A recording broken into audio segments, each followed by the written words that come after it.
Hey everybody, what's up? Welcome back to an exciting episode of Fandom Fights. A spicy one for you today. Managers of the same faction going up against each other, but interestingly, at least very interestingly to me, this is the first 3-round Fandom singles match we have seen Joe Farrelly in almost 2 years. Been a wild time. Haven't seen him since the beginning of the year, since he lost his title to Brittany and then lost in the rematch in two of the greatest title matches we've ever seen. And he's back today to try and reclaim the belt. It all starts here, but to do that, he's got to go up against his fellow manager, Cameron Holzmann. Cameron having a great year, doing well in the triple threat tournament, doing well beating Igor to get to this match today. I'm excited to see what happens. Let's see what they have to say in the promos. Hello, people of the internet. I like to think I've been having a good season. It's definitely better than the one that we don't talk about. But Joe is Joe. And he's scary, and I don't like that I have to play him. But I don't really get a say in the matter. So I'm going to play my best game, and I'm going to pray to every being that there is that Joe doesn't play his best game, and then maybe, just maybe, I can still eke out a win. So we'll see what happens. I would say good luck to Joe, but Joe doesn't need luck. I do. So Joe, boo. I love the boos from the manager of my faction, but we are where we are. And I think I know what went wrong earlier this year. We titled that little thing Revenge of the Fuzz, and revenge has never been my thing. I don't want revenge on Brittany. I never wanted revenge on Brittany. Just wanted my belts back. And that's what I'm focused on now. Cam has had a great season. And if I could manage him here, I would be, and I tell him exactly what to do. But I can't do that because that might cause an issue. But I'm confident. I think Cam's confident. Like the fuse? I'm just very excited for this match. I think it's going to be a good one. Cam almost copyright infringement against another faction's catchphrase. Good luck to you. Better luck. And then, yeah, no, I'm excited. Hopefully you're excited too. Let's get into round number one. Round number one is going to work like this. There's going to be 10 questions in the realm of Fandom Fights. Each player is going to have 15 seconds to write down their answer. At the end of 15 seconds, I'll say pens down, at which point the players will reveal their answer and say it aloud. Each correct answer is worth 1 point apiece, and should any individual player get all 10 questions correct in round number one, they would receive a bonus question. Each player will have 3 repeats, 1 challenge for the entirety of the match. Players, any questions as we get into round number one? All right. Joe, how about you manage me and I manage you? Great plan. If it's opponent's choice, James Bond. Noted. Great. Your first question comes in the category of Disney animation. Who performs the lightning round of charades during the charades game at the beginning of Frozen 2? Tim is Frozen 2 right now. Let me tell you. He's very cold because he's ill. So he's all bundled up backstage, trying not to die. 5, 4, 3, 2, 1. Pens down. We'll go to Joe. Olaf. And Cameron. Olaf is correct. Point apiece as we get to the second question, which comes in the category of Star Wars. Great. Which Star Wars film features a planetary trade blockade? Tim also appears to be watching some sort of film as the walls behind him keep changing color. But yeah, kind of like Cameron's walls. Just not the same. 5, 4, 3, 2, 1. Pens down. We'll go to Cameron. The Phantom Menace. And Joe. Yeah, probably didn't need to write the extra bit, but episode 1, The Phantom Menace. The Phantom Menace is correct. 2-2. As we get to the third question, which comes in the category of American Spies. What is Jack Ryan's rank when his helicopter crashes at the beginning of Jack Ryan's Shadow Recruit?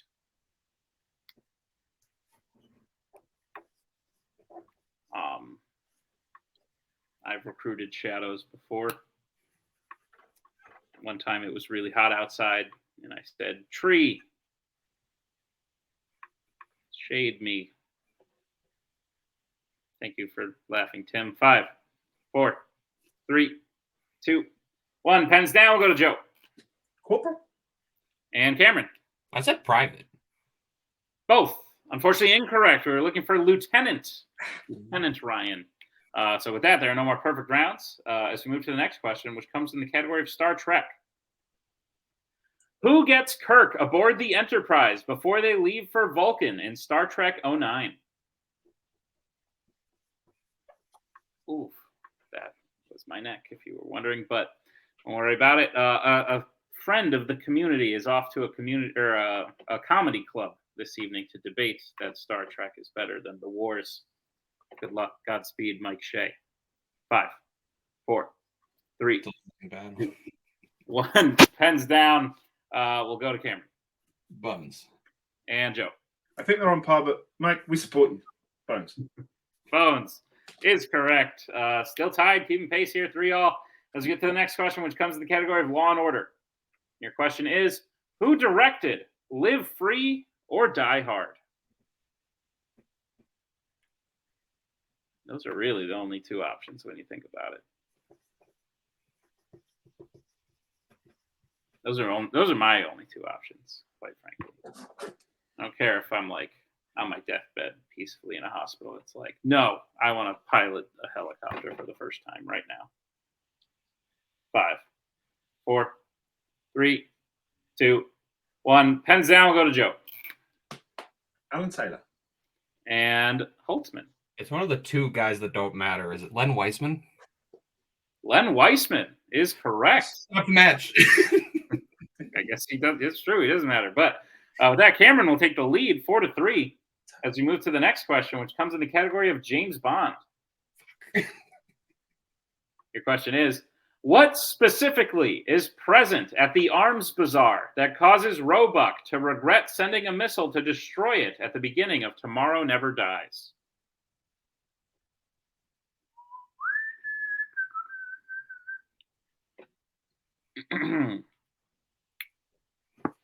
I don't have anything to hold water at the moment. And that's not a phrase, like can't hold your water, like no vessel. So I'm quite thirsty. And my voice is drying out. But on the plus side, my shirt's really cool. So 5, 4, 3, 2, 1. Pens down. We'll start with Holzmann. I've written Roebuck's wife. And Joe. I brackets the bit I wasn't sure about, but Soviet SP-5 nuclear torpedoes. Nuclear torpedoes is the main thing we were looking for. So I'm sure you're correct. That cold open is where you set our. With that, we retied the game 4-all as we get to the next question, which comes in the category Planet of the Apes. Name both Planet of the Apes films that open in outer space. I'll give you some extra time.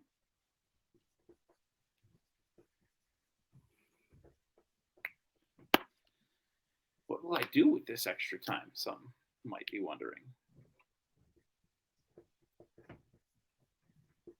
That was it. That's all I'm going to do. Giving a little extra time because all the names of the films in this category are quite long. I don't know if you know that. But now we'll get answers in 5, 4, 3, 2, 1. Pens down. We'll go to Joe. Planet of the Apes 68 and Planet of the Apes Burton. And Cameron. 2001's Planet of the Apes and 1968's Planet of the Apes. Both answers are correct. I cheated and just wrote the years down, so I didn't have to write out everything. But that's correct. I just wrote right there. Twice. No, yeah, it would have been a deeper discussion. But anyway, 5-all is the score. As we get to the next question, which comes in the category of Middle Earth. Who ultimately casts out Sauron from Dol Guldur at the beginning of Battle of the Five Armies?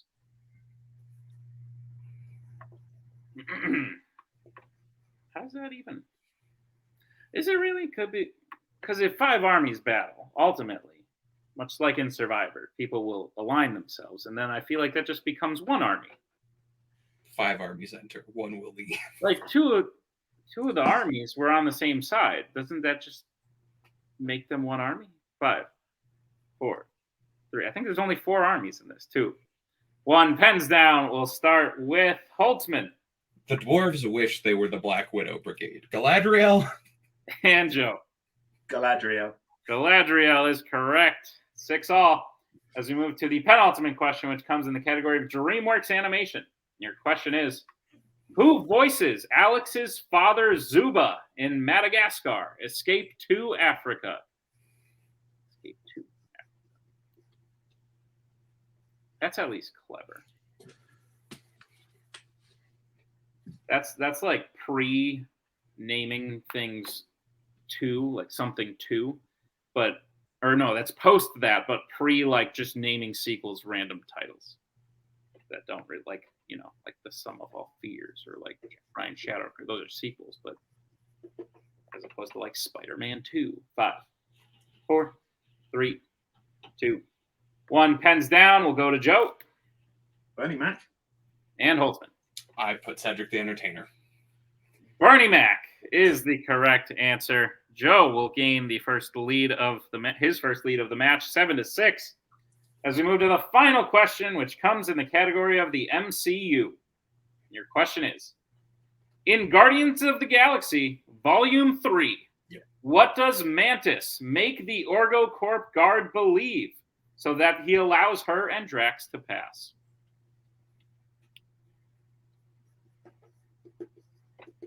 Good film. If it came out in like Phase 3, I'd probably call it like a mid-tier MCU film, but it's like, so overall I would say it is mid-tier MCU, but like God level MCU for everything after Endgame. Yeah, No Way Home just with you, so maybe not God level, but like S level, and then No Way Home's up. Yeah, 5, 4, 3, 2. I don't know how those ranking things work. 5 or pens down. 5, 1. Pens down. We'll start with Goldsmith. My pen, I believe, is officially down. I said he is in love with Drax because I'm not totally. I don't remember it. I only saw it once. And Joe. He's in love with Drax. Yay! That is correct for a point apiece in the end of round number 1. Great match so far. Joe in the lead with 8 to Cameron's 7, but anything can happen as we get in round number 2. Here's how round number 2 is going to work. It is the wheel round. We have a wheel with 8 fandom categories on it, as well as spinners and opponent's choice. Each player will get a spin at the wheel. If they like what they spin the first time, they keep it. If not, they can choose to spin again, but they will be forced to keep what they spin the second time. You'll get 5 questions in the chosen category, each worth 2 points apiece, unless you'd like to check down to multiple choice, in which case it'll only be worth 1, and be on the lookout as stealing is available in round number 2. Your categories on the wheel today are James Bond, Marvel, Star Trek, fandom quotes, scores and soundtracks, Law and Order, DreamWorks, and YA. With that being said, Joe, you are in the lead. Would you like to spin first or defer to Mr. Holtzmann? Every player and every team I have managed this season, I have told them if they're in the lead to spin first. And why would I do anything ever different? Spin first, please. Sounds like So you let your client, me, spin first. Joe, this will be your first spin.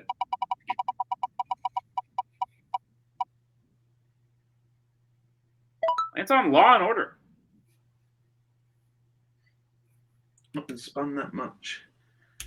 But there is better on those. This is not a bad wheel, but there's better on the wheel. I will spin again, please.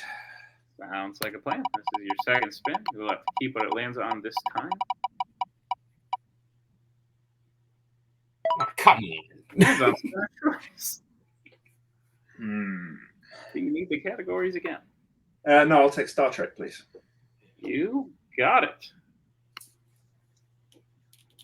All right. Joe, are you prepared for your questions in the category of Star Trek? Yeah. Your first question. Neil McDonough appears in which Star Trek film? Star Trek First Contact. That is correct for 2 points. Your second question. Kirk, McCoy, and which other crew member beam aboard the space station that Khan ransacked and left Chekhov near dead in Star Trek II, The Wrath of Khan? Savick. That is correct for 2 points. Your third question. At the beginning of The Undiscovered Country, a moon explodes in the region of space belonging to what alien race? The Klingons. That is correct for 2 points. Your penultimate question. Which Federation admiral assigns Picard and the Enterprise E to go to investigate the Romulans in Star Trek Nemesis? Admiral Janeway. That is correct for 2 points. And your final question. In Star Trek Into Darkness, Harrison surrenders to Kirk on Kronos after asking what about the torpedoes? How many are pointed at him? That is correct for 2 more points. And the end of Joe's round number 2, a clean sweep of Star Trek gets his score up to 18. Cameron at 7. As we bring back in the wheel. Cameron, this will be your first spin. I hope you get spinners as well, Cam, genuinely. If I get opponents, would you be nice to me? No. No, Fandom quotes, Cameron. Like, I'll play the game. Hey, DJ, spin that shit. You got it.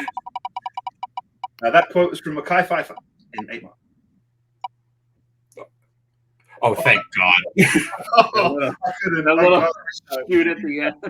The lag on the wheel is not good for my health. It was very interestingly timed. Cameron, you have spun the Law and Order. I'll be giving you your questions. Are you prepared for them?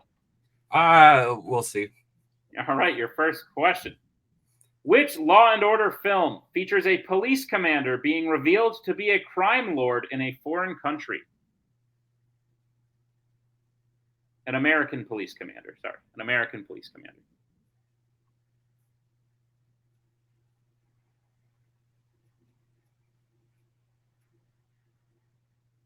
Rush Hour. That is correct for 2 points. Your second question. Who plays Kelly, the weapons expert of ammo in Bad Boys for Life? Vanessa Hudgens. That is correct for 2 points. Your third question.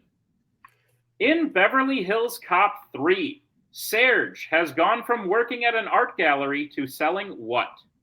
A general answer.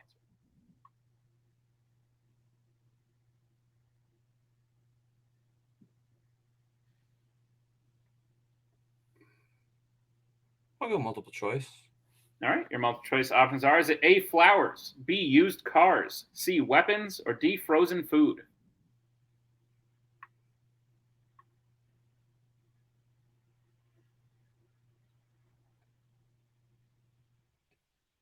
Used cars. That is incorrect. Joe, chance for the 1 point steal. Your options again are A, flowers, B, used cars, C, weapons, or D, frozen food. No, get the fuck out of here. Weapons, final answer. Weapons is correct for the 1 point steal. I just remember there being a chop shop at one point in the movie, so I went for it. Yeah. Fair. Cameron, your penultimate question in Law and Order. How does Ricky Tan die in Rush Hour 2? He falls to his death from a significant height, as Igor would like me to say. That is correct for 2 points. He also ain't going to be in Rush Hour 3. True that. That was the inspiration behind it. Anyway, Cameron, your final question in Law and Order.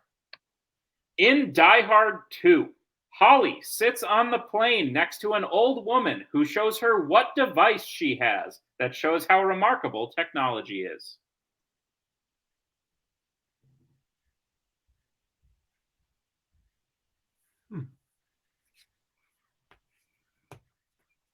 If I were an old woman, what would I find remarkable in the 1980s? Or- Multiple choice, please. Your multiple choice options are A, CD player, B, pager, C, taser, or D, laptop. Is it a taser? It is a taser. That is correct for 1 point. And the end of round number 2, Cameron gets his score up to 14 with the steal in there. Joe is up to 19. We got a 5-point game going into round number 3. Here's how round number 3 is going to work. It is the betting round. We have 5 more questions in the realm of fandom fights. Once the players hit the category, they can bet anywhere between 0 and 2 points on the question. If they get the question correct, they will gain those points. If they get the question incorrect, they will lose those points. We will play until someone is mathematically eliminated or we have reached the end of the match. Players, any questions as we get into round number 3? No. All right, your first category you can bet points on is Middle Earth. We'll get bets starting with Joe. 2. And Hope. 2. All right, your question in Middle Earth. Who drags Frodo out of Moria after Gandalf's apparent death in the Fellowship of the Ring?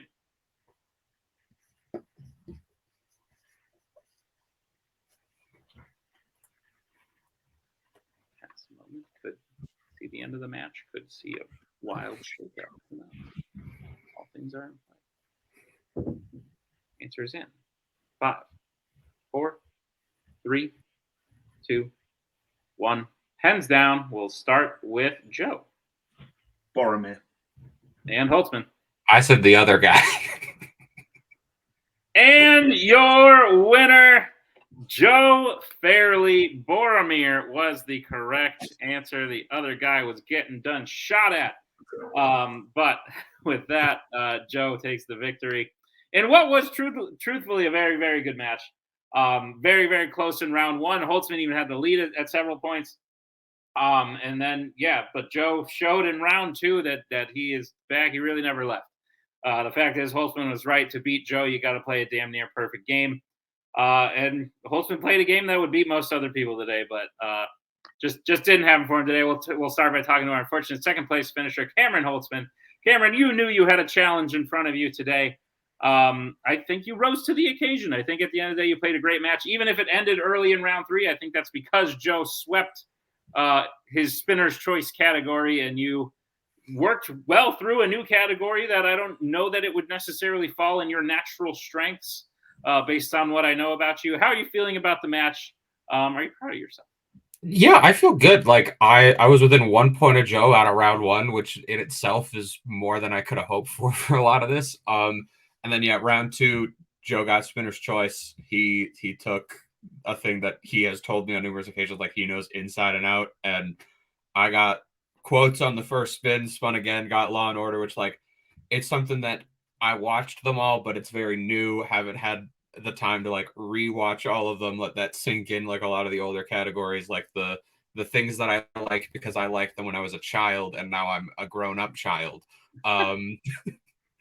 But still, and then round 3, Middle Earth is something that I like at least some of them.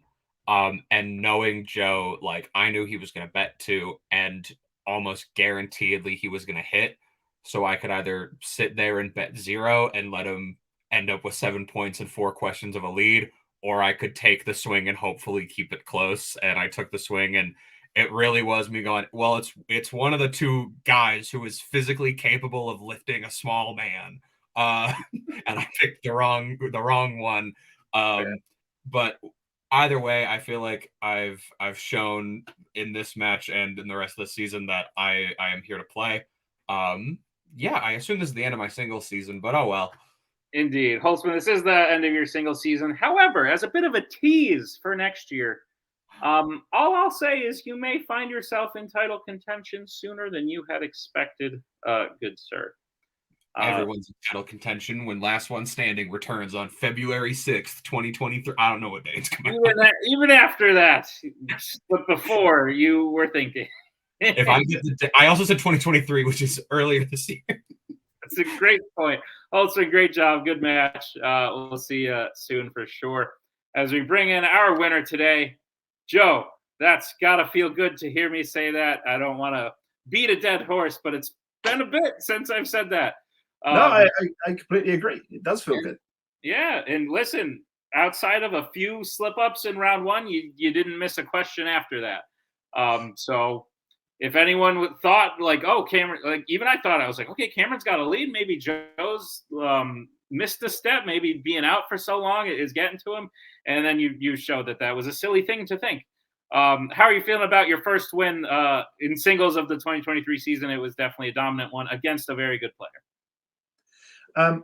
Well, I think as the de facto Rogue Nation fandom manager, I don't like seeing Rogue Nation players losing fandom matches, but I do also like seeing them winning. So this is sort of a catch-22 with that one. But the 2 questions I missed in round 1 were not categories when I was the champion.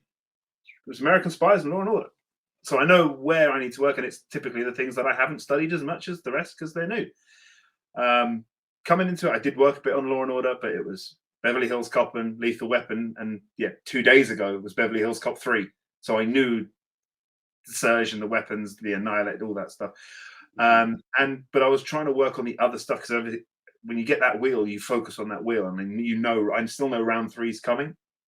So I watched Frozen 2, and we might have been tied out of round 1 had I not watched Frozen 2. True that. Which was the first question. I was like, okay, I watched this week. This is great. So it does work out, and the wheel. The tactic was if it's opponents, there's Bond. I feel that's a better opponent's choice than Star Trek, the 2 things I put on. But Canada did have a great game. 7 in a round 1 is damn good, and it's a category that again it's not been studied as much because it's new. And then it's 50-50, and with the 2, you assume it's one of the men, not Legolas. And I just remembered that Boromir shouts for Aragorn because he's getting shot at, and so I was Boromir, like you said, shot at. Well, yeah, Joe, it looks to me like you haven't missed a beat. You are obviously in a title picture right now. There are lots of other people in this title picture, names that are familiar to you, names that are new to you. Murderer's Row, I think, is the term. That's a pretty good word for it, because Cameron, someone who I think is capable of playing in a contender match, let alone like 3 matches out from a contender match, your next match will be against either Jacoby Bancroft or Amaru Moses.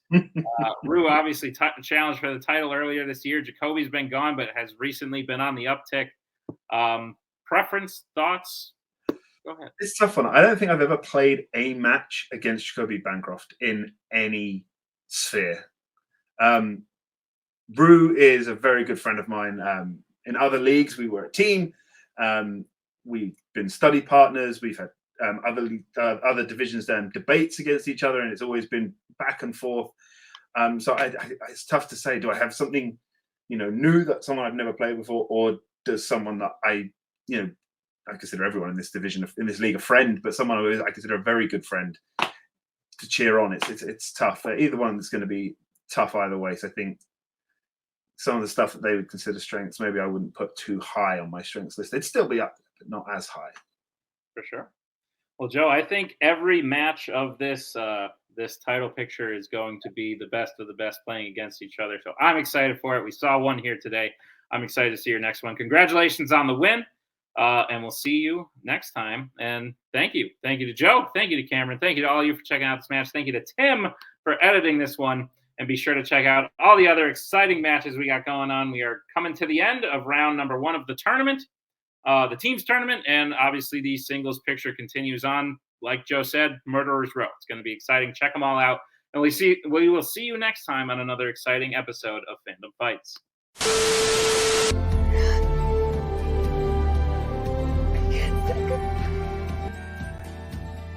And again, that's the hero gig. Part of the journey is the end. Goodbye, old friend.